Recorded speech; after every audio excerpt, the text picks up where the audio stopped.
Hello friends, तो हम start कर रहे हैं लूसेंट ऑब्जेक्टिव समान ज्ञान का बायोलॉजी पार्ट को। ठीक है, इसके पहले का जो सब्जेक्ट है वो कंप्लीट किया हुआ है, उसका लिंक डिस्क्रिप्शन में दिया हुआ है।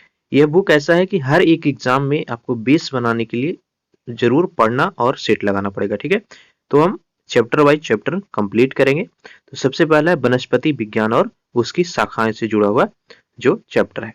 तो चलिए देखते हैं सबसे पहला क्वेश्चन, ध्यान से देखते चलिएगा, अपना लेवल भी प्रिपरेशन का चेक हो जाएगा आपका।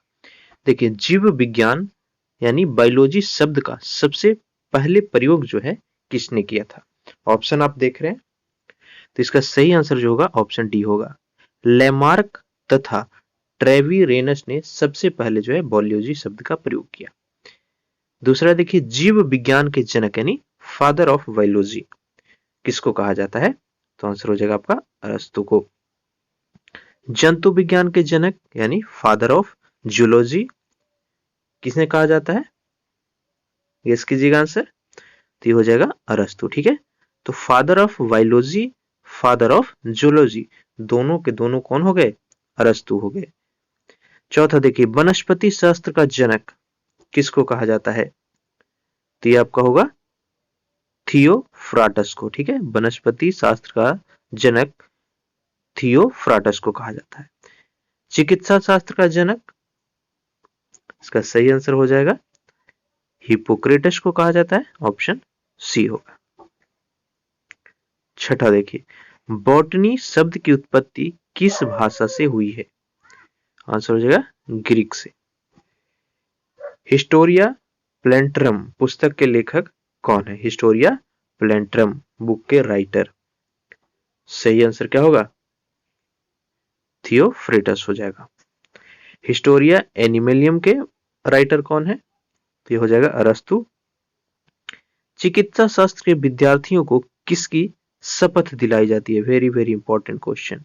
जितने भी एमबीबीएस के स्टूडेंट होते हैं वो इस बुक की शपथ लेते हैं कि अपने पेशेंट के प्रति जो है वह निस्वार्थ भाव से सेवा करेंगे। तो इसका सही आंसर हो जाएगा हिप्पोक्रेटस को, जिनको फादर ऑफ क्या कहा जाता है? हिप्पोक्रेटस हमने देखा था फादर ऑफ चिकित्सा शास्त्र। ठीक है, 10वां क्वेश्चन देखिए, वह विज्ञान जिसका संबंध जीवधारियों के अध्ययन से होता है क्या कहलाती है? जीव विज्ञान। फाइकोलॉजी, इंपॉर्टेंट क्वेश्चन है, ये बार बार रिपीट होता है आपका। फाइकोलॉजी में किसका अध्ययन किया जाता है? तो ये वह शैवाल का। पर्यावरण का अध्ययन जीव विज्ञान की किस शाखा के अंतर्गत किया जाता है? इजी क्वेश्चन है, परिस्थितिकी के अंतर्गत। फूलों के संवर्धन के विज्ञान को क्या कहते हैं? ये भी बार बार पूछता है आपका। फूलों का संवर्धन का जो विज्ञान है क्या कहलाता है? तो आंसर होगा फ्लोरिकल्चर। 14वां देखिए, डेंड्रोलॉजी का संबंध किससे है? ये हो जाएगा झाड़ियों के अध्ययन को डेंड्रोलॉजी कहा जाता है। नेक्स्ट है, पुष्पों का अध्ययन क्या कहलाता है? तो आपका क्या होगा? पुष्पों का अध्ययन, आंसर हो जाएगा एंथोलॉजी। जीवाश्म वनस्पति विज्ञान में क्या अध्ययन किया जाता है? सही हो जाएगा जीवाश्मों का। वनस्पति संवर्धन से संबंधित विज्ञान क्या कहलाती है? इंपॉर्टेंट है ये आपका, वनस्पति संवर्धन से संबंधित विज्ञान की शाखा थी, इसको हम हॉर्टिकल्चर के नाम से जानते हैं।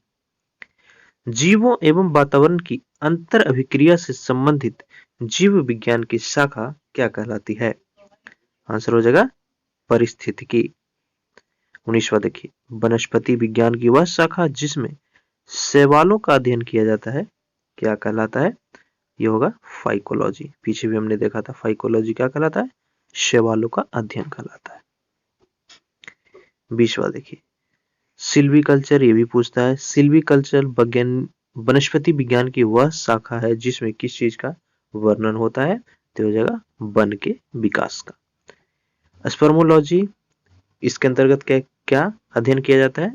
स्पर्मोलॉजी नाम से ही पता चल रहा है, इसका अंतर जो है आपका पढ़ाई किया जाता है बीज के बारे में, सीड्स। एग्रो एस्ट्रोलॉजी 22वां देखिए, तो इसका सही आंसर हो जाएगा घासों का अध्ययन एग्रो एस्ट्रोलॉजी कहते हैं। पेडोलॉजी, इंपॉर्टेंट देखिए, पेडियोलॉजी, इसके तहत भूमि का अध्ययन किया जाता है? आनुवंशिकता एवं विभिन्नता के बारे में जानकारी देने वाला वनस्पति विज्ञान की शाखा क्या कहलाती है? तो हो जाएगा आनुवांशिकी। 25वां देखिए, पौधों को नाम देने वाला विज्ञान, यानी जितने भी पौधे हैं उनका हम नामकरण करते हैं, उस साइंस को क्या कहा जाता है? तो आंसर होगा वर्गीकी। फलों का अध्ययन क्या कहलाता है? सही आंसर क्या होगा?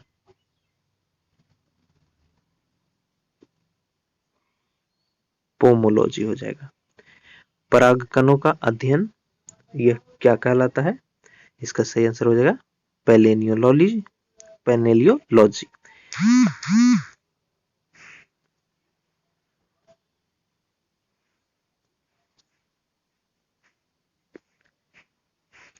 नेक्स्ट देखिए, फलों का अध्ययन क्या कहलाता है? स्पर्मोलॉजी, एंथोलॉजी, पेडियोलॉजी या पोमोलॉजी? तो इसका सही आंसर होगा पोमोलॉजी। परागकणों का अध्ययन क्या कहलाता है? तो इसका सही आंसर बी हो जाएगा पेलिनोलॉजी। 28वां देखिए, संसार में पौधों के वितरण का अध्ययन यानी डिस्ट्रीब्यूशन ऑफ प्लांट जो है उसको क्या कहते हैं?